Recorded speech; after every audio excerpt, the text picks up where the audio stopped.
Estée Lauder, the founder of the giant cosmetic company that bears her name, is one such icon. She is an ambitious, visionary woman who pushed the boundaries of the cosmetics industry and proved that anything is possible if you dare to dream it and have the tenacity to go for it. This is her story. Josephine Esther Mentzer was born on July 1st, 1906 in Queens, New York City. Her nickname was Estée. Later in life, she added the accent to sound French, Estée. She graduated from Newton High School, and most of her childhood was spent making ends meet. She worked at the family's hardware store, where she learned how to be a successful retailer. Her uncle, Dr. John Schatz, was a chemist, and the young Estée was fascinated watching her uncle create facial products. After graduating from high school, Estée began selling her uncle's blends to her friends. She believed in the products and was obsessed with showing people how to improve their skin. Estée married Joseph Lauder, a businessman in the garment industry, on January 15th, 1930, and moved to Manhattan. The surname was later changed to Lauder. Their first child, Leonard, was born in 1933. The couple divorced in 1939 and she moved to Florida. She pursued other suitable companions, but found no love. They remarried in 1942. Their second son, Ronald, was born in 1944. Their second marriage lasted 40 years until Joe's death in 1983. From the very beginning, Estée had a resolute determination to become a glamorous skincare specialist. Years later, upon reflection on her success, she said, "I didn't get here by dreaming or thinking about it. I got here by doing it." Estée got her start by selling skincare in beauty salons, demonstrating her products on women while they were sitting under hairdryers. In 1946, she and Joseph officially launched the company. She developed her own beauty line, introducing 4 original products. Estée led creativity, product development and sales, while Joseph managed operations. To say they had a humble beginning is an understatement. They made their items using the kitchen of a former restaurant as their manufacturing facility. From the very beginning, Estée was determined to have her products available in only the most elegant upscale luxury stores. And with that plan in mind, she tackled the market. She approached the top ones and was turned away by all. She was tireless and would not give up. She kept calling and calling, waiting outside their offices all day after day, until she convinced Saks Fifth Avenue to place an order. Her first order was sold out in 2 days. Her products worked, and satisfied customers told their friends.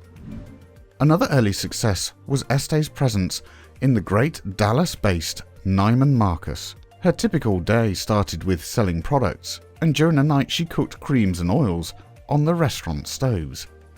She had to compete with established brands like Helena Rubinstein and Elizabeth Arden. It was not an easy task, but Estée had her own unique way of doing business, namely her free demonstrations and makeovers at salons, hotels, the subway, and believe it or not, in the street. Touching the customer was her unique approach to show and explain the product herself. She would proudly state in her autobiography, "Every day I touched 50 faces."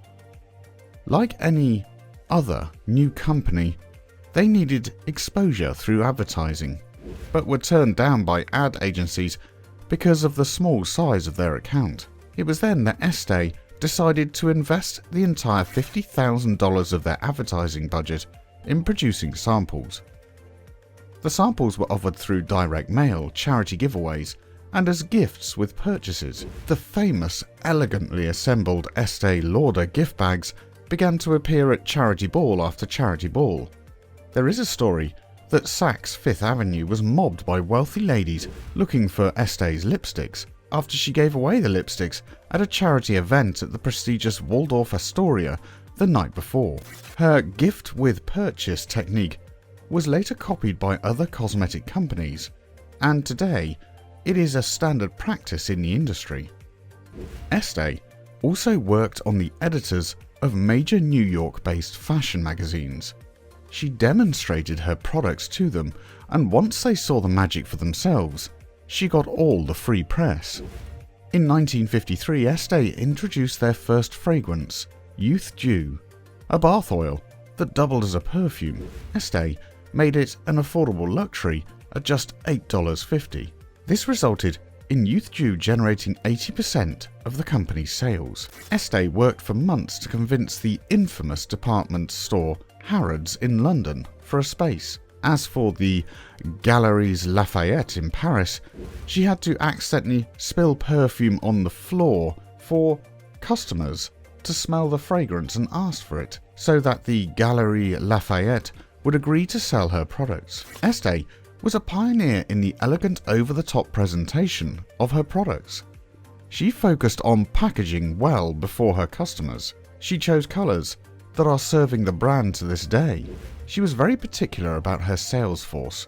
Estée handpicked all her salespeople and educated them to evaluate each customer's skin and be ready to touch everyone who came along. She told her sales team, "If you don't sell, it's not the product that's wrong, it's you."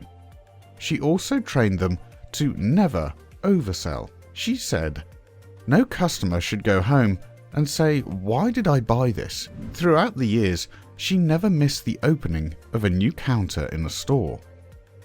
From the very beginning, she knew that social contacts would go a long way for her business. With that in mind, she made herself an elegant lady of refinement and continued her rise in the social circles. She did whatever it took to spend time and to be photographed with the rich and famous. Estée and Joe bought the big old Lehman mansion in the heart of Manhattan and filled it with the finest objects. They also had homes in Palm Beach and in the south of France. She made friends with the Duke and Duchess of Windsor, Princess Grace of Monaco, presidents, first ladies, and movie stars. As the brand grew, Revlon and other competitors began telling Estée that they would like to buy her company out for as much as $1 billion. She would always confidently reply, "Why don't we buy you out?" Throughout the 1960s, she continued to broaden her product line under the Arami brand name. She also pioneered the first line of allergy-tested cosmetics under the brand name of Clinique. The company continued to prosper and expand throughout the 1980s and 1990s, becoming the third largest cosmetics company in America. In 1995, the company became public and expanded globally with the acquisition of more brand cosmetic names. Estée explains the secret of her success. "I was a woman with a mission and single-minded in the pursuit of my dream." Estée holds the special distinction of being the only woman on Time magazine's 1998 list of the 20 most influential business geniuses of the 20th century. She was the recipient of the Presidential Medal of Freedom and the Knight class of the Legion of Honor from the Consul General of France. She died in April of 2004. At the time of her death, Forbes magazine estimated the net worth of her family at $5.1 billion. Estée Lauder became a household name across the globe, and it all started by one woman who believed in herself and her products. Today, her children and grandchildren are running her empire, and in the words of Leonard Lauder, "Our credo is that we are not a family business, we are a family in business." This is Estée's legacy. Thank you for watching. Please comment, share, like and subscribe,